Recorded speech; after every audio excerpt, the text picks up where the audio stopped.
Assalamualaikum warahmatullahi wabarakatuh. Waalaikumsalam warahmatullahi wabarakatuh. Mari kita mulai. Bismillahirrahmanirrahim. Berikutnya masuk ke pertanyaan langsung, Ustaz. Bagi Bapak pertanyaan dan Ibu, dari Bro sudah selesai? masih banyak, Ustaz. Hah?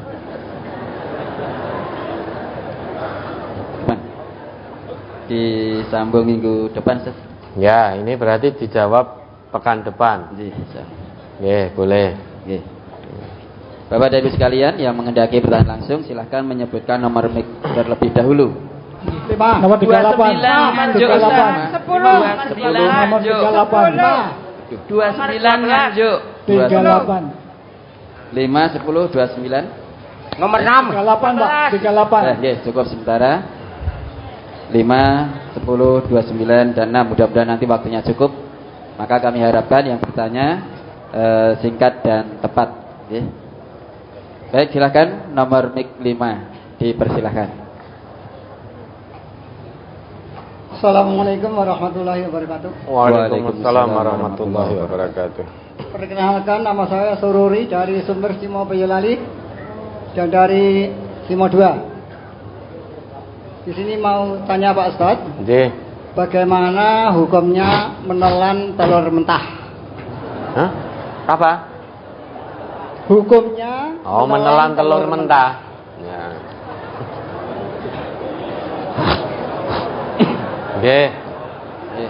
Nomor 2 titipan menika. Bagaimana hukumnya? Apakah umat Islam itu harus bisa membaca Al-Quran? Saya ulangi. Apakah umat Islam itu harus bisa membaca Al-Quran? Hukumnya bagaimana? Dan bagaimana kalau membaca Al-Quran itu hanya Latinnya saja?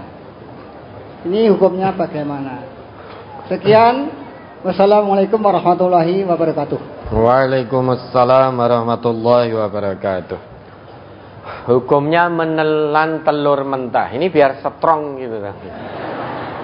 Nah, telur kampung itu konon kabarnya bisa untuk meningkatkan fisik stamina.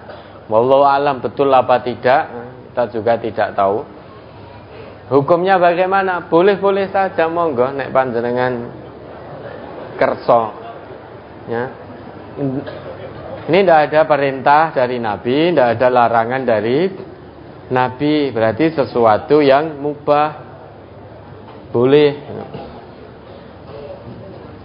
Kemudian yang kedua, apakah umat Islam itu harus bisa baca Al-Quran? Semaksimalnya.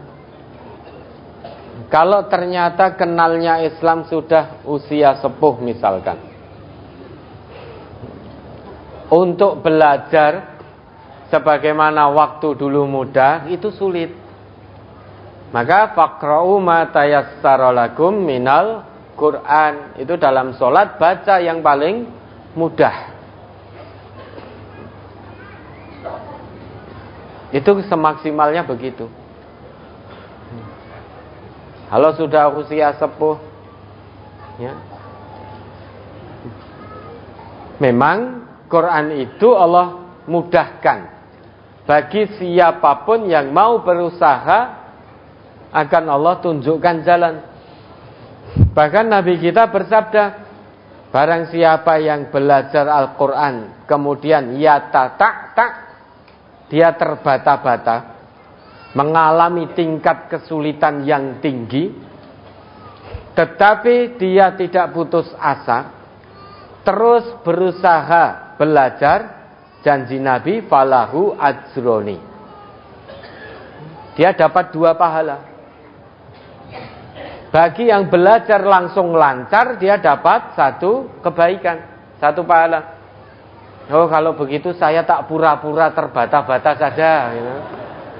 Itu Allah yang maha mengetahui, ben entuk 2 pahala. Kalau begitu saya tak berusaha atau pura-pura terbata-bata, itu Allah maha mengetahui.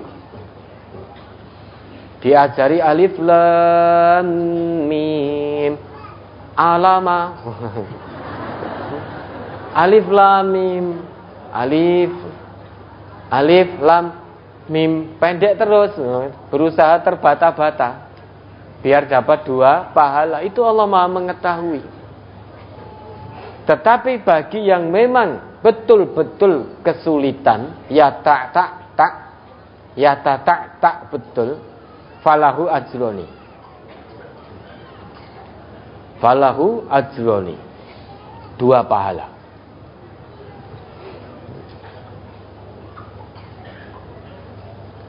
Maka ini kitab suci kita. Sesulit apapun kita berusaha untuk belajar, terus jangan pernah bosan untuk belajar bisa membaca Al-Quran. Semaksimalnya, Allah tidak akan beri beban di luar kemampuan kita. Semaksimal kita.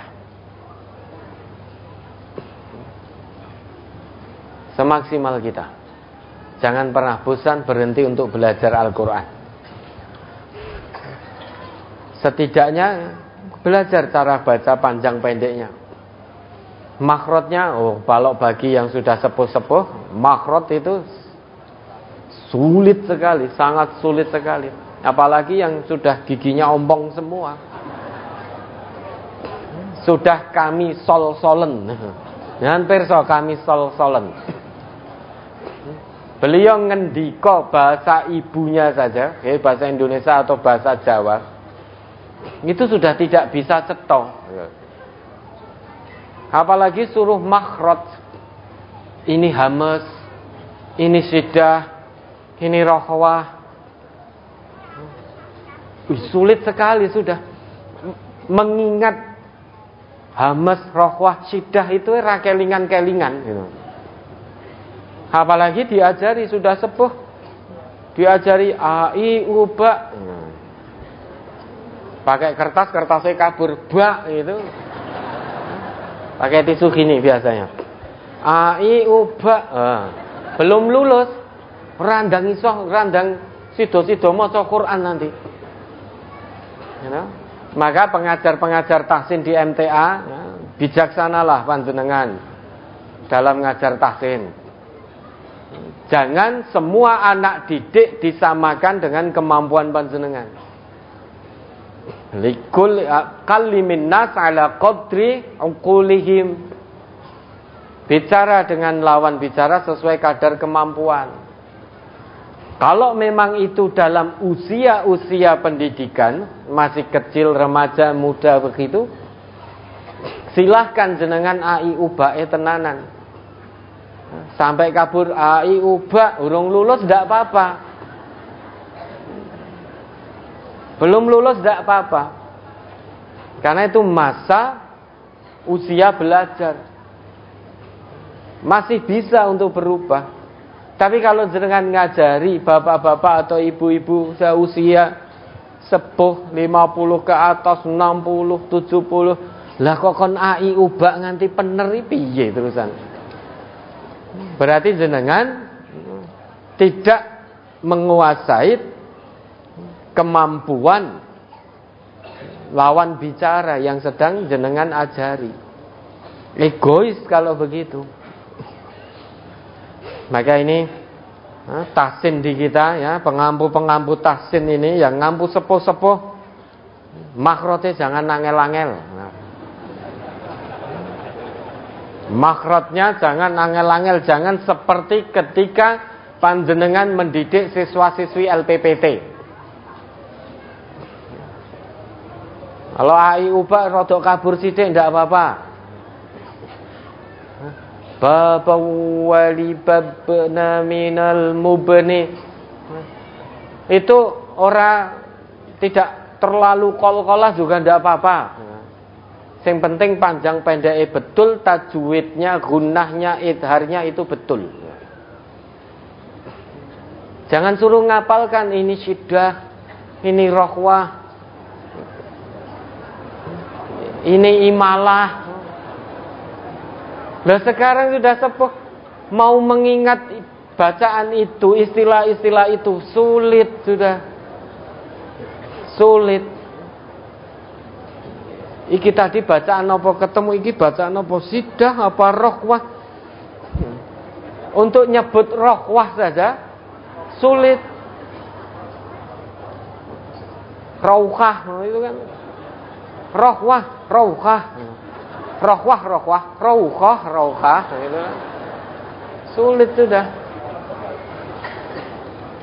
Maka pengajar-pengajar tahsin ini ya, di MTA, kebetulan panjenengan masih usia muda, bersyukurlah kepada Allah. Saat jenengan dalam usia prima, usia muda, Allah jadikan tahsin menjamur. Dulu waktu bapak-bapak kita, generasi awal dakwah di MTA, tidak ada namanya tahsin-tahsin itu. Pondok tahfidz itu hampir-hampir tidak ada. Dulu itu kita diajari untuk membedakan qaf dengan kaf, ben cetha, nek qaf kuwi nyekluk. Kalau shot itu sampai sing shot. Dulu begitu. Bentuk kemaksimalan kita, karena belum ada tahsin, tahfidz itu belum ada. Maka jangan nyalah-nyalah ke. Wah itu masa guru daerah ihdinas siratal mustaqim. Kaya ngono dadi guru daerah.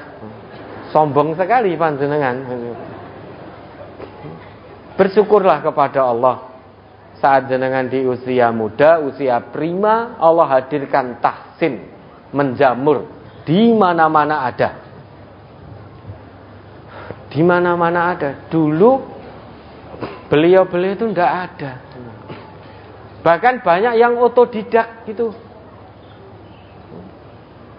Menurut pengakuan beliau, Ustadz Yoyo itu belajar baca Quran otodidak. Nggak ada gurunya. Otodidak. Ini betul-betul bahwa walaqad yassarnal Quran lidzikri fahal min muddakir. Beliau kenal bahasa Al-Quran meskipun beliau sendiri mengaku sudah frozen. Istilah bahasa Inggris beliau itu sudah frozen. Ya kalau kita kami sol-solen ibaratnya. Gimana mungkin? Beliau sudah sepuh otodidak. Otodidak sehingga makhrajnya tidak akan sesempurna panjenengan yang masih muda. Saya itu huruf dot, shot, dot itu mbok sampai kapan toh? Lidah saya nggak bisa naik ke atas. Pinggir lidah saya ini, itu saya tahu teorinya gitu. Teorinya begitu, menyentuh ini gigi atas ini, geraham sini. Baik dua-duanya maupun salah satu tepinya. Tapi tidak bisa naik saya. Tidak bisa. Dicoba, sudah dicoba semaksimalnya. Maka jangan kemudian wah naik makmum di belakang imam yang makhrajnya masih salah-salah, sholatnya tidak diterima. Kata siapa? Apa kata panjenengan? Oh merubah arti. Coba sekarang. Kalau ihdinas siratal mustaqim dan ihdinas siratal mustaqim artinya kalau yang nyekluk itu jadi apa artinya? Coba saya tanya, shotnya yang sing shot itu jadi apa artinya? Qafnya yang nyekluk artinya jadi apa? Inilah kemaksimalan bapak-bapak dulu. Biar tidak bercampur dengan kaf maka nyekluk. Lah, ini sudah puluhan tahun. Sampai beliau usia 65, sampai 66, hampir 70 baru tahsin ada. Barangnya sudah puluhan tahun. Sudah berusaha. Nah nanti nek jenengan ajari AI ubak 10 tahun ora rampung gitu loh. Apakah mau baca Quran harus bisa AI ubak dulu? Maka pentingnya melihat siapa yang sedang diajari. Kalau yang diajari memang usia-usia produktif, dia memang tergabung dengan dalam LPPT kita, berarti dia menjadi siswa LPPT. Nah, itu silahkan dididik dengan standar LPPT.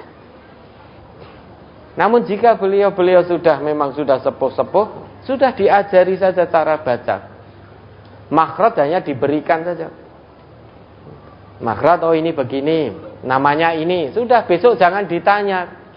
Loh, ini ternyata ada Bapak Ibu. Sudah kita beri amanah, pokoknya ngajari semudah mungkin, semenyenangkan mungkin.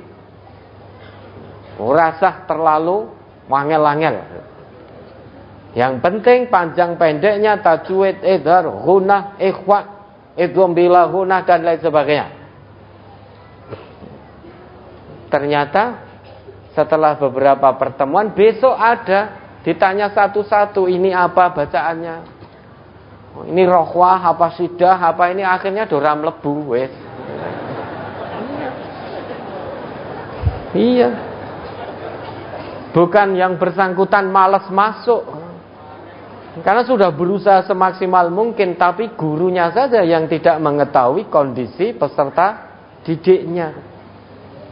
Wong sudah sepuh-sepuh kok, suruh sidah, suruh rokhwah, suruh imalah, suruh ini. Apa itu tidak penting? Penting. Penting itu. Saya tidak mengatakan tidak penting, itu penting. Tetapi ingat, kalimin nas ala qadri uqulihim. Ajari sesuai dengan kadar kemampuannya. Artinya sesuai kemaksimalannya. Maka guru-guru tahsin jangan menyebabkan bapak-bapak yang ingin belajar baca Al-Quran jadi malas. Hanya gara-gara pressure, tekanan-tekanan yang jenengan berikan. Oh ini harus gini, harus gini, harus gini. Mosok ngono tok ora iso. Ngene gampange kaya ngene kok. Iya, bagi jenengan. Bagi jenengan mudah. Tapi bagi bapak-bapak itu satu tingkat kesulitan luar biasa untuk 100% makhrajnya betul. Wong jenengan ajari panjang pendek saja, itu juga mengalami kesulitan. Iya, tak. Namun jangan khawatir Bapak Ibu. Jangan terbata-bata, tapi terus berproses, terus belajar, dapat 2 pahala. Dijanjikan dari Nabi tadi. Dapat 2 pahala. Nah, itu kitab suci kita. Maka semaksimal mungkin kita berusaha untuk belajar cara membacanya. Karena kalau bukan kita, siapa lagi? Kalau umat Islam tidak semangat untuk belajar membaca Al-Quran, apalagi Islamnya sejak lahir, sudah puluhan tahun jadi orang Islam tapi tidak punya ghirah untuk belajar Al-Quran, maka keislamannya ya, eman-eman, belum sumul. Tadabbur Quran itu penting. Baca. Kemudian bagaimana jika baca Quran hanya Latinnya saja? Maksudnya pripun? Baca maknanya atau baca Arab tapi ditulis Latin? Arab ditulis Latin. Bagaimana? Ya semaksimalnya begitu. Kalau memang saat ini baru itu mampunya, terus meningkat. Alladzina. Kalau jenengan baca Latinnya, itu banyak bingungnya nanti. Ya. Apalagi kalau Latinnya dengan ejaan zaman sekarang. Alladzina, zal itu kalau tulis Latin ejaan sekarang, itu huruf Z, bawahnya ada titik. Bawah atau atasnya gitu, lupa saya. Itu ada titiknya. Kalau dulu zal itu dengan DZ. Ejaan dulu itu DL itu untuk apa? Dot DL. Sekarang dot itu bukan DL tapi D bawahnya titik. Jadi huruf D di bawahnya dikasih titik, itu dot. Dulu sa itu TS.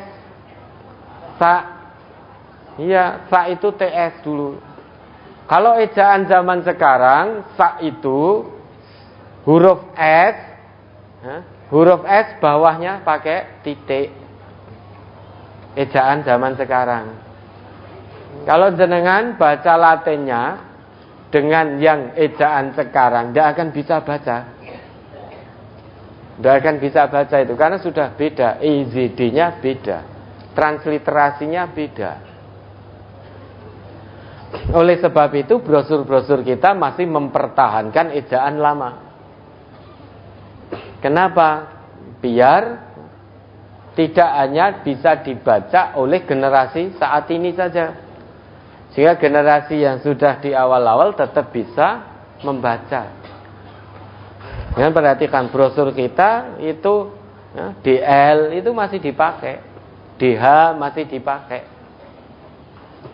Sa itu ya TS, Zal itu ya DZ. Ejaan kita masih pakai itu. Nah, kalau memang saat ini baru seperti itu, sah-sah saja, boleh-boleh saja, tapi tingkatkan untuk bisa belajar membaca Arabnya. Mudah kok, mudah. Mudah, pelan-pelan, tidak apa-apa. Nanti terbata-bata dapat 2 pahala. Dapat 2 pahala. Kebaikan Al-Quran. Semua yang diikat, ditautkan dengan Al-Quran itu pasti baik. Bahkan sampai kita belajar membacanya terbata-bata pun penuh dengan kebaikan. Ada 2 pahala. Apapun itu yang ditautkan, ada sangkut pautnya dengan Al-Quran, pasti baik. Oke, ditingkatkan. Sudah sepuh, tidak apa-apa. Tetap proses belajar, semangat. Dicatat kebaikan di sisi Allah. Ya, ada lagi? Baik, berikutnya penanya dengan nomor mic 10, dipersilahkan. Assalamualaikum warahmatullahi wabarakatuh. Waalaikumsalam warahmatullahi wabarakatuh. Saya nama Bu Samiati dari Binaan Gombong, Kebumen. Oh, nggih, alhamdulillah Gombong ya. Mau minta diterangkan Ustaz surat Al-Baqarah ayat 125 sama 26 pertama. Terus yang kedua, minta doanya Ustadz untuk panjenenganipun Bapak Widodo ingkang sakit. Terus ping kalih nyuwun doanipun kangge cucu kula Aisyah sing pun 8 tahun dereng saged pelampah Ustadz. Nggih. Nyuwun doane semoga bisa jalan dan bisa mandiri. Sudah diobatkan? Sudah Ustadz. Ke rumah itu Dokter Jafar. Ya. Ya, terus proses pengobatannya terus ikhtiar dilakukan semaksimal. Ya. Ikhtiar insani. Ya, faida maridtu fahuwa yashfin, itu diyakini. Jika aku sakit, Allah yang akan menyembuhkanku. Ya. Itu diyakini betul. Ya. Ya udah. Ya cukup sekian Ustaz. Terima kasih atas penjelasannya dan doanya. Wabillahi taufiq wal hidayah. Wassalamualaikum warahmatullahi wabarakatuh. Waalaikumsalam warahmatullahi wabarakatuh. Baik, mari kita doakan dulu berdua ya. Allahumma shfihima, Allahumma shfihima, Allahumma shfihima. Tidak apa-apa ya. Sakit itu tidak masalah. Kenapa? Karena kita punya Allah yang maha menyembuhkan. Allah itu asy-syafi, maha menyembuhkan. Kewajiban kita hanya ikhtiar insani, berobat ke ahlinya. Jangan ke dukun loh ya. Berobat ke ahlinya, Sesudah itu berdoa, mohon kepada Allah, tawakal pada Allah. Fa idza azamta fatawakkal 'alallah. Jika ikhtiar insani berobat sudah ditempuh dengan maksimal, kemudian iringi usaha insani itu dengan usaha ilahi. Terus dekat kepada Allah. Allah itu maha segala-galanya. Yang punya penyakit siapa? Allah. Yang punya kesembuhan siapa? Allah. Maka jadi aneh. Orang sakit, dia tidak mendekat ke Allah, tidak mencari Allah, malah mencari dukun. Wong yang punya kesembuhan itu Allah. Ini ibaratnya begini. Panjenengan mau pinjam sepeda motor. Kira-kira jenengan mencari orang yang punya sepeda motor atau yang punya gerobak? Tentu punya sepeda motor. Wong yang mau jenengan pinjam sepeda motor. Sudah tahu dia tidak punya sepeda motor, punyanya andong. Jenengan datang ke situ, Pak, pinjam sepeda motor. Ora nek duweku andong, cetil. Ndak bisa. Allah yang punya penyakit. Kalau kita ingin sembuh, tentu yang utama dan yang pertama yang kita cari adalah Allah. Mendekat dulu pada Allah, terus mendekat pada Allah. Kemudian setelah itu, petunjuk-petunjuk agama, tuntunan dalam agama, laksanakan, termasuk berobat pada yang ahli. Ya, tidak apa-apa. Mudah-mudahan Allah beri kesembuhan. Dan beliau berdua diberi keikhlasan, kesabaran. Terus tawakal pada Allah dalam menjalani ujian iman dan takwa ini. Dan dalam menjalani proses kesembuhan dan kepulihan dari Allah. La takhafu wa la tahzanu. Jangan takut, jangan khawatir, jangan pula bersedih hati. Fa insyaallah innallah ma'akum. Insyaallah Allah terus berserta hambanya yang bersabar. Kalau panjenengan bisa bersabar tadi, yang sakit tadi, itu akan dibersamai oleh Allah. Tetap semangat menjemput kesembuhan dari Allah. Jangan putus asa. Ya, baik, terus kemudian ya coba dibaca itu Al-Baqarah 125 126. Surat Al-Baqarah surat kedua ayat 125 dan 126. Wa id ja'alnal baita masabatan lin-nasi wa amna wattakhidhu min maqami Ibrahima musalla. Wa ahidna ila Ibrahim wa Ismail an tahira baitiya lit-taifina wal 'akifina war ruk'is sujud. Wa idh qala Ibrahim rabbi ij'al hadha baladan aminan warzuq ahlahu minas samarati man amana minhum billahi wal yawmil akhir. Qala wa man kafara fa umatti'uhu qalilan summa attarruhu ila adzabin nar wa bi'sal masir. Dan ingatlah ketika kami menjadikan rumah itu, yaitu Baitullah, tempat berkumpul bagi manusia dan tempat yang aman. Dan jadikanlah sebagian makom Ibrahim tempat solat. Dan telah kami perintahkan kepada Ibrahim dan Ismail, bersihkanlah rumahku untuk orang-orang yang tawaf, yang iktikaf, yang rukuk dan yang sujud. Dan ingatlah ketika Ibrahim berdoa, ya Tuhanku, jadikanlah negeri ini negeri yang aman sentosa, dan berikanlah rezeki dari buah-buahan kepada penduduknya yang beriman di antara mereka kepada Allah dan hari kemudian. Allah berfirman, dan kepada orang yang kafir pun aku beri kesenangan sementara, kemudian aku paksa ia menjalani siksa neraka, dan itulah seburuk-buruk tempat kembali. Ya, Ka'bah itu yang jaga langsung Allah. Ya, sehingga siapapun yang hendak menghancurkan Ka'bah tidak sampai detik ini, sampai nanti hari kiamat, tidak ada satupun yang akan berhasil menghancurkan Ka'bah.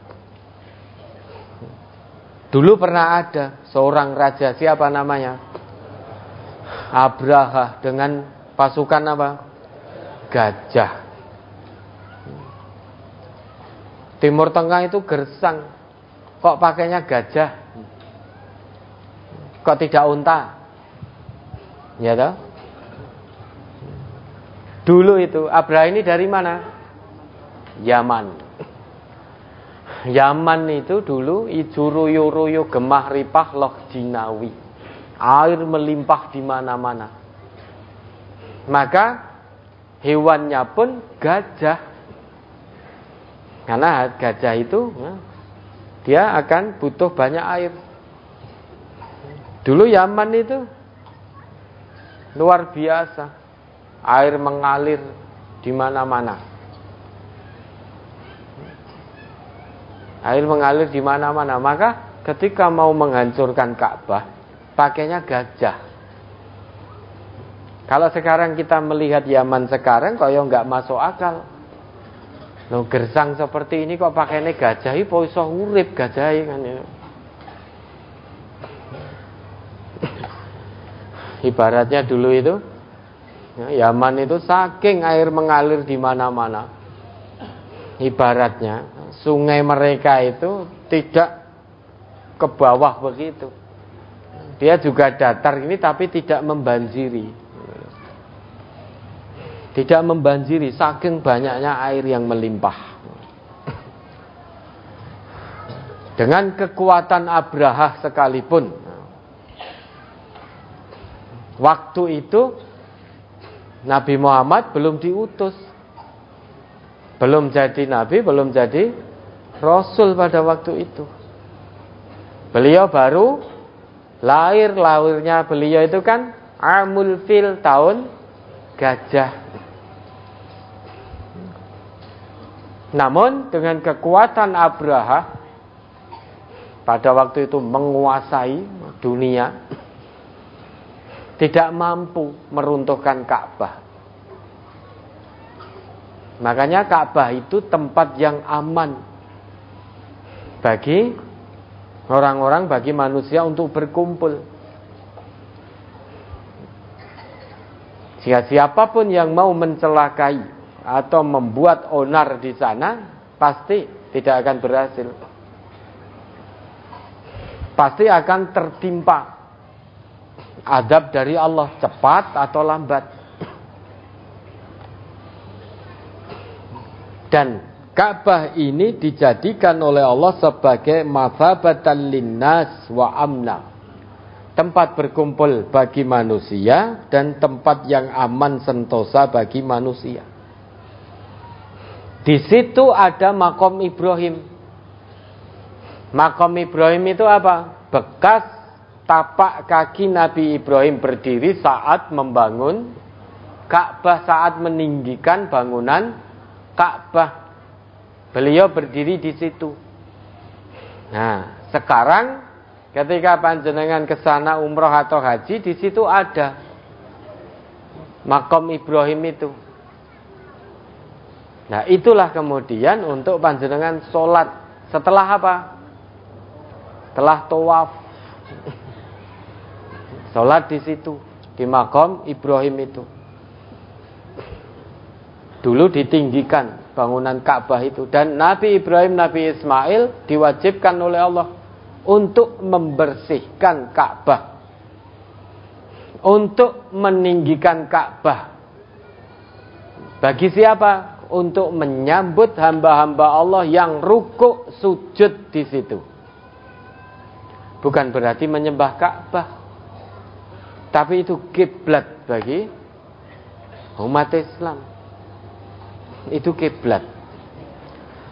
Nah, kemudian sesudah itu Nabi Ibrahim berdoa mohon pada Allah. Berdoa permohonannya, ya Allah, jadikan negeri ini, yaitu Mekah, itu negeri yang aman, damai, sentosa, sejahtera. Warzuq ahlahu minat samarati man amana minhum.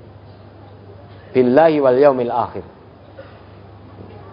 Dan karuniakanlah rezeki kepada penduduk negeri ini wahai Allah dengan berbagai macam buah-buahan dari segenap penjuru, khusus bagi penduduk negeri yang beriman kepada Allah dan hari akhir. Tetapi ternyata Allah jawab dengan jawaban berbeda. Qala wa man kafara fa umatti'uhu qalilan thumma attarruhu ila adzabin nar wa bi'sal masir. Wahai Ibrahim, penduduk negeri bukan hanya yang beriman saja yang akan aku beri. Yang tidak iman kepadaku sekalipun terkait urusan dunia ini juga aku beri kenikmatan yang sedikit. Sebagian kenikmatan dunia tetap akan aku beri. Ini terkait dengan pemberian Allah di dunia. Tidak ada satupun yang mampu menolak pemberian Allah di dunia. Wa ma kana ata'ullahi mahdura.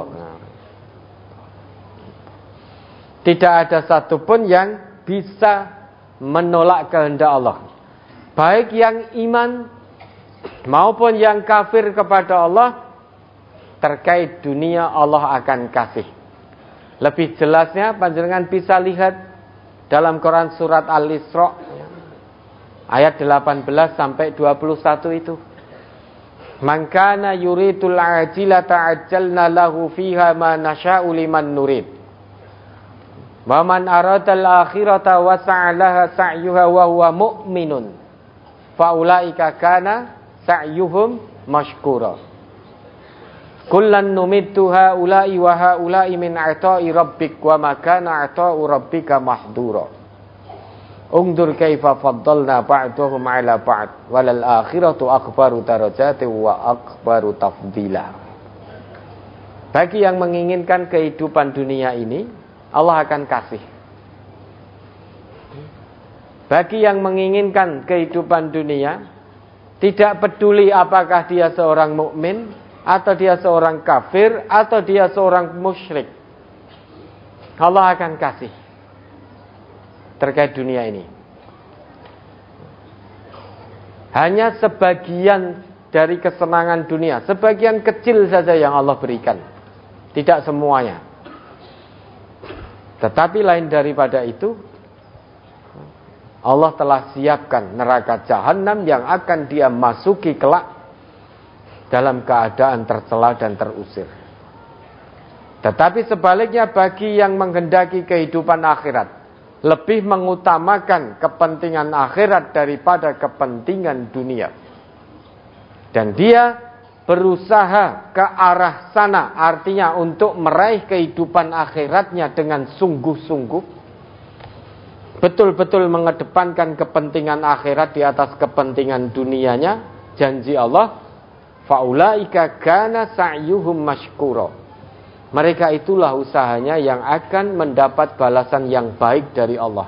Di dunia dia dapat bagian, di akhirat bagiannya lebih-lebih.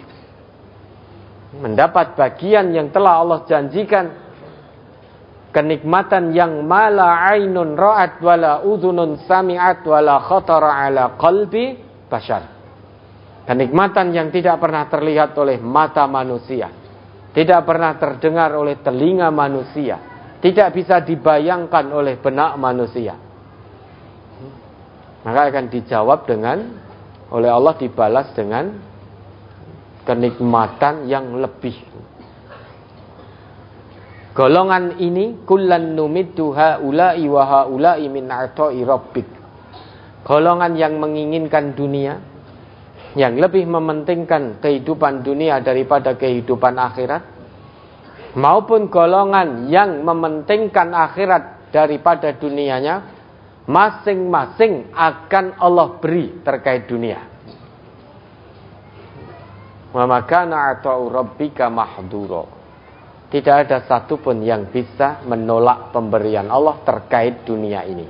Allah mau kasih dunia pada orang kafir, musyrik, munafik, atau Allah mau kasih pada orang mukmin, itu terserah Allah. Tetapi sampai di akhirat yang mendapatkan bagian hanya hamba-hamba Allah yang beriman dan bertakwa. Orang kafir, musyrik, munafik tidak dapat bagian lagi. Maka saat Nabi Ibrahim berdoa agar penduduk negeri yang beriman saja yang dianugerahi rezeki dari Allah, ditolak oleh Allah. Maka Allah jawab, wa man kafara fa umatti'uhu qalilan. Wahai Ibrahim, orang yang kafir itu juga akan aku beri sedikit kok. Aku beri sedikit kesenangan terkait dunia.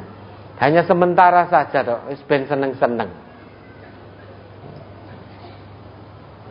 Kemudian nanti sesudah selesai, nanti akan aku seret masuk neraka. Wabi sal masir, neraka itu tempat kembali yang paling buruk, seburuk-buruk tempat kembali. Wis ben seneng-seneng sih. Paling mung sediluk, paling hanya sebentar kesenangannya di dunia. Dia tidak akan hidup selamanya kok. Apa yang ada pada dirinya juga akan sirna kok, akan musnah. Harta, keluarga, kekayaan, pangkat, jabatan, semuanya akan sirna. Biarlah bersenang-senang sebentar. Nanti kalau sudah dia menikmati, sudah rampung kesenangannya, akan aku paksa mereka, wahai Ibrahim. Summa atarruhu ila adzabin nar, aku paksa, aku seret menuju neraka. Wabi sal masir. Maka dunia ini sudah, jangan silau dengan dunia, jangan silau. Harganya di sisi Allah tidak sebanding dengan satu helai sayap nyamuk. Lebih bernilai, lebih mahal satu helai sayap nyamuk daripada dunia seisinya. Lebih bernilai kumbang pemakan kotoran di sisi Allah daripada dunia dan seisinya. Ya, kurang lebih seperti itu. Maka terus kedepankan kehidupan akhirat, kepentingan akhirat di atas kepentingan dunia kita. Baik, ada lagi? Baik, nomor 29, Bapak dan Ibu, silakan. 29. Bismillahirrahmanirrahim. Assalamualaikum warahmatullahi wabarakatuh. Waalaikumsalam warahmatullahi wabarakatuh. Ada dua pertanyaan.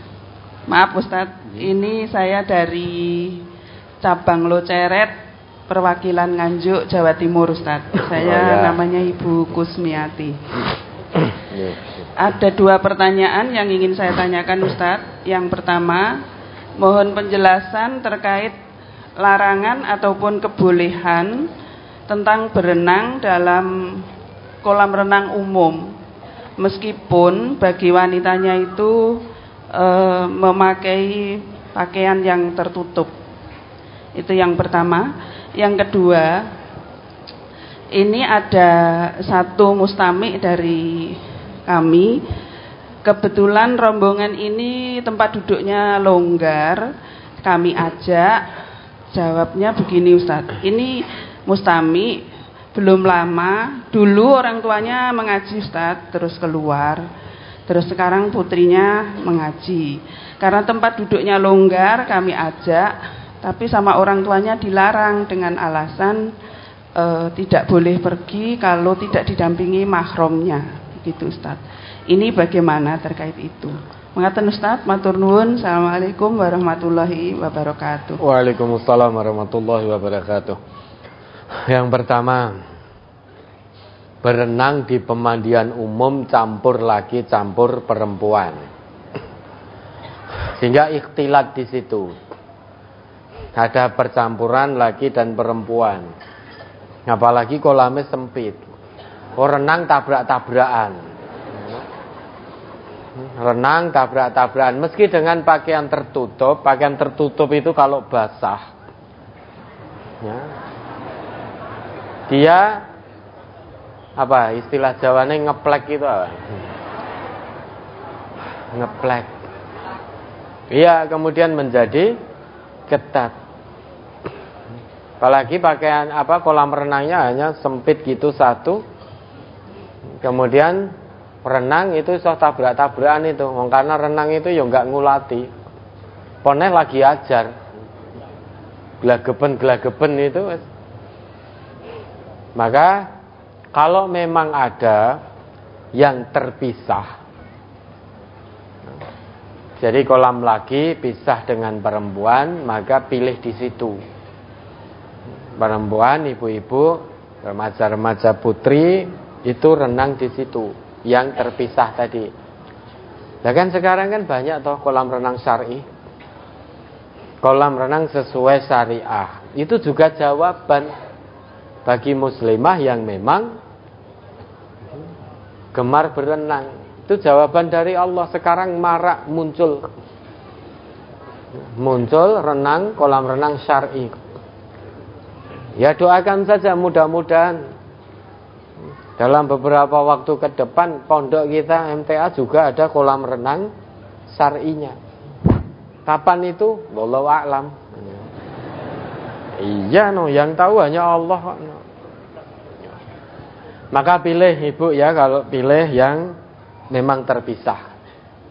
Memang terpisah dipilih. Lah kalau di laut bagaimana? Lah kalau di laut jenengan tidak bisa milih. Saya tak pilih di tengah. Kelep sudah. Maka kalau di laut dan lain sebagainya itu di pantai, ya sudah dijaga saja semaksimalnya. Jangan sampai aurat terbuka, jangan sampai lekuk tubuh terlihat. Maka dipilih pakaian yang benar-benar bisa melindungi. Oke, itu yang pertama. Kemudian mustami diajak tapi orang tuanya melarang karena tidak didampingi mahram. Lah tadi yang mendampingi saudara-saudara kita yang beriman satu rombongan. Maka tidak apa-apa, tetap datang ke sini, panjenengan dampingi. Pendampingan mahram ini kan karena dikhawatirkan akan menimbulkan fitnah, kemudian dikhawatirkan akan diganggu. Nah kalau memang kekhawatiran itu bisa terjaga, artinya tidak menimbulkan fitnah, keamanannya betul-betul terjaga, tidak jadi sumber fitnah dan lain sebagainya, maka datang ke sini. Sekalipun tidak diizinkan orang tua, kita ngaji tetap datang, itu tidak dosa. Sekalipun orang tua tidak mengizinkan. Tapi tetap minta izin. Minta izin. Nanti bareng dengan ibu ini. Nah, insya Allah terjaga. Tetap berangkat ke sini. Kalau tetap berangkat tidak dosa. Karena kita mau ngaji. Ngaji ini perintah Allah. Sekalipun orang tua tidak mengizinkan, kalau kita izinnya berangkat ngaji yang dikaji Quran dan Sunnah, sekalipun orang tua tidak mengizinkan, kita tetap berangkat, tidak berdosa. Oke, sudah? Ya, cukup Ustaz. Oke, baik. Sebelum diakhiri, mungkin ada yang perlu disampaikan. Moga. Yang pertama laporan rombongan peserta yang dari jauh. Pertama dari Nganjuk 2 bis, 2 minibus dan 4 mobil. Dari Ngawen Gunung Kidul 2 bis dan 2 mobil. Dari Mungkit Kabupaten Magelang 51 orang, Paron Ngawi 2 bis dan 1 mobil, Kandangan Temanggung 60 orang, Gombong dan Sempor Kebumen 159 orang, 3 bis dan 2 minibus. Kemudian dari Purbalingga 1 bis, dari Gresik 120 orang, 2 bis dan 3 minibus. Dari Meranggen Demak 55 orang, Kota Semarang 64 orang, Barat Magetan 3 mobil, dari Karanganyar Ngawi 1 bis. Mohon izin beberapa rombongan akan berkunjung ke Ponpes MTA. Ya boleh, silahkan mengunjungi pondok pesantren MTA. Sementara ini masih pondok putra. Ini pondok putri sedang diikhtiarkan oleh majelis. Ya, mohon doa dari Bapak Ibu, saudara dan saudari. Mudah-mudahan niat baik, niat yang insya Allah mulia dari majelis ini untuk mendirikan pondok pesantren MTA Putri mendapatkan ridho dari Allah. Oke, boleh. Dan mudah-mudahan safar yang sudah jenengan tempuh dari berbagai daerah ke sini tujuan utamanya untuk tadabbur Quran, untuk ngaji, harta yang dikeluarkan, tenaga yang dikorbankan, rasa lelah, letih yang panjenengan rasakan, mudah-mudahan semuanya diganti, dinilai di sisi Allah menjadi lillah. Ya, mudah-mudahan istiqomah. Boleh mampir di pondok pesantren, monggo. Baik, sudah? Berikutnya infak untuk ponpes dan media dakwah MTA. Ini infak untuk pondok pesantren MTA. Yang pertama, kotak infak pondok pesantren Ahad 18 September 2022 21.664.500 rupiah. Ibu Dwi Wiji Karangdowo 2 2.500.000. Hamba Allah Mondoan 2 1 juta. Ibu Suyati Tanon 1 2 juta. Hamba Allah Surabaya 500.000. Hamba Allah Pacitan 9 juta. Bapak Darmadi Pontianak 3.350.000. Hamba Allah Kali Jambi 1 5 juta. Bapak Taman Batubara Sumut 1.500.000. Bapak Teguh Widodo Tanon 3 1 juta. Hamba Allah Sine 100.000. Hamba Allah Sanggau Kalbar 500.000. Ibu-ibu Gundang Sragen 1 juta. Hamba Allah Wali Telon Temanggung 2 juta. Hamba Allah Nganjuk 300.000. Hamba Allah Gemolong 1 juta. Ini untuk gambar yang terbaru atau terbaru ya? Terbaru ya. Ya, ini terus alhamdulillah pembangunan terus dijalankan. Hamba Allah Gemolong 1 juta. Hamba Allah Pontianak 8 juta. Hamba Allah Jirapan 1 juta. Ibu-ibu Gemolong 527.000. Bapak Sutrisno Solo 1 juta. Hamba Allah Jayapura 500.000. Hamba Allah Purwantoro 5 juta. Hamba Allah Solo 500.000. Bapak Bambang Sidoarjo 100.000. Hamba Allah Krindo Wahono 500.000. Bapak Agus Riyanto Selogiri 2.090.000. Mbah Sadiman Pelupoh 4 2 juta. Hamba Allah Bagi 1.950.000. Ibu-ibu Sukodono 1.595.000. Ibu-ibu Jogja 430.000. Hamba Allah Bulu 1 2 juta. Bapak Mariono Kerjo 1 10 juta. Ibu Rubingatun Kerjo 1 10 juta. Hamba Allah Madiun 1 juta. Hamba Allah Gemolong 10 juta. Ibu Sri Purwanti 527.000. Hamba Allah Matesih 1 2 juta. Hamba Allah Sukoharjo 6 juta.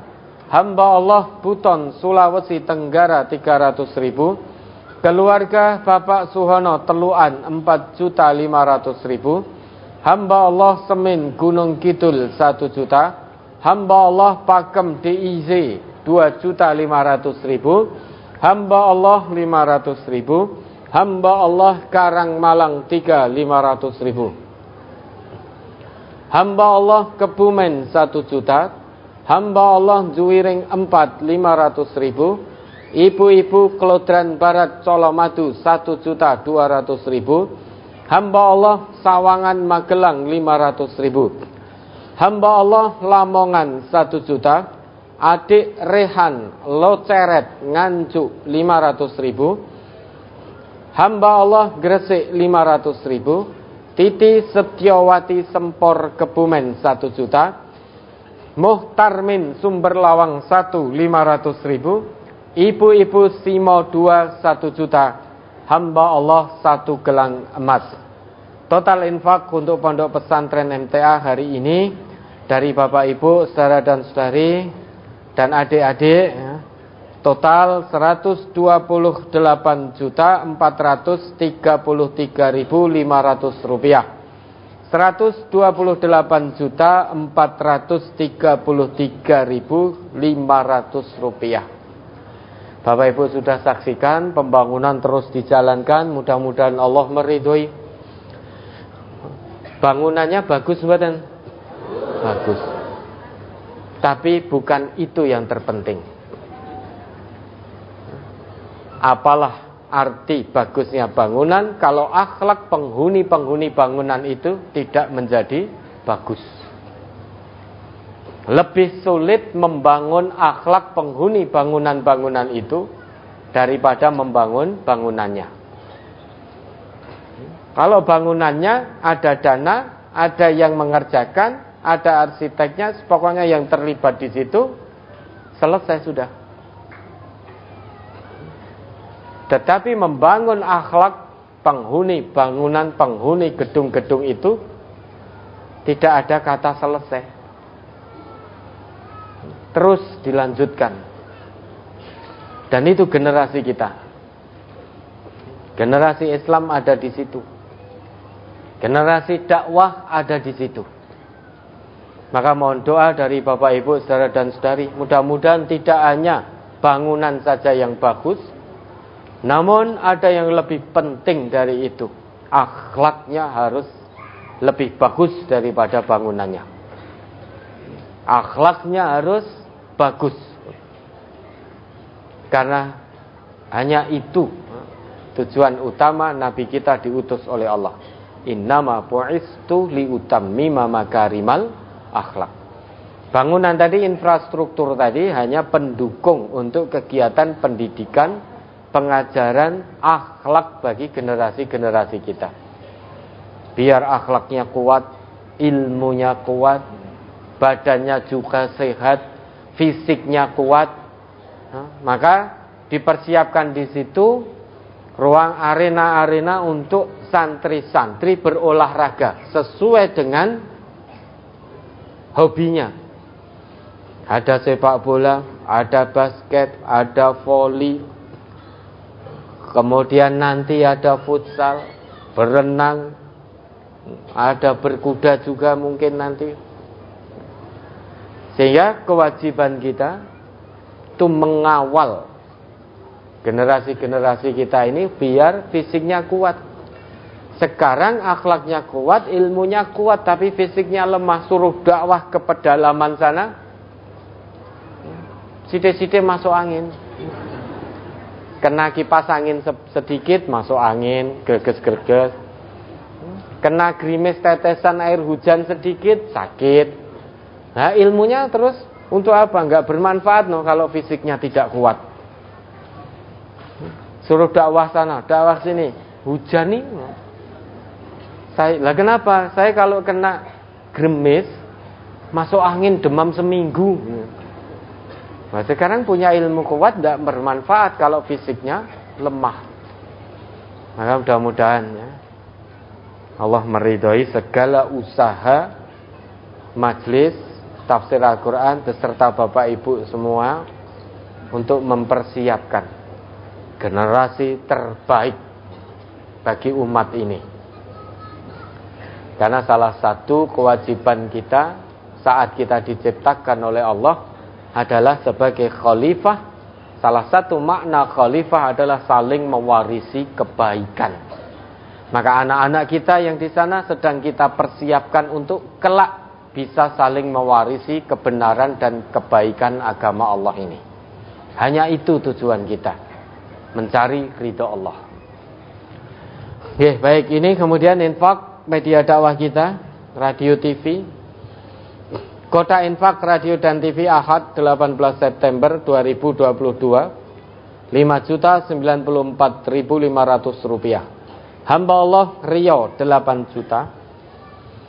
Bapak Teguh Widodo Tanon 3 1 juta. Hamba Allah Wali Telon Temanggung 1 juta. Hamba Allah Tegal 365.000. Hamba Allah Sanggau Kalimantan Barat 1 juta. Hamba Allah Pontianak 2.500.000. Hamba Allah Solo 500.000. Ibu Kusrini Comal 100.000. Hamba Allah Cikarang 500.000. Ibu-ibu Jogja 520.000. Hamba Allah Kerja 1 3.150.000. Ibu-ibu Kedaung 4 430.000. Ibu-ibu Mojolaban 420.000. Hamba Allah Semanggi 427.000. Hamba Allah Boyolali 12 juta. Hamba Allah Semin Gunung Kidul 1 juta. Ibu-ibu Simo 2 1 juta. Dr. Khairul Bihati Solo 20 juta. Total infak untuk media dakwah kita hari ini 59.6.500 rupiah. 59.6.500 rupiah. Kami sampaikan jazakumullah khairan katsira. Mudah-mudahan apa yang sudah panjenengan infakkan ini benar-benar dinilai oleh Allah sebagai sabilillah, tulus, ikhlas, hanya mengharap ridha Allah, sebagai tabungan akhirat panjenengan, sebagai bekal kelak menghadap Allah saat panjenengan semua dihisab tentang harta panjenengan. Baik, sudah cukup? Cukup. Baik, Bapak Ibu, mari kita akhiri. Alhamdulillah.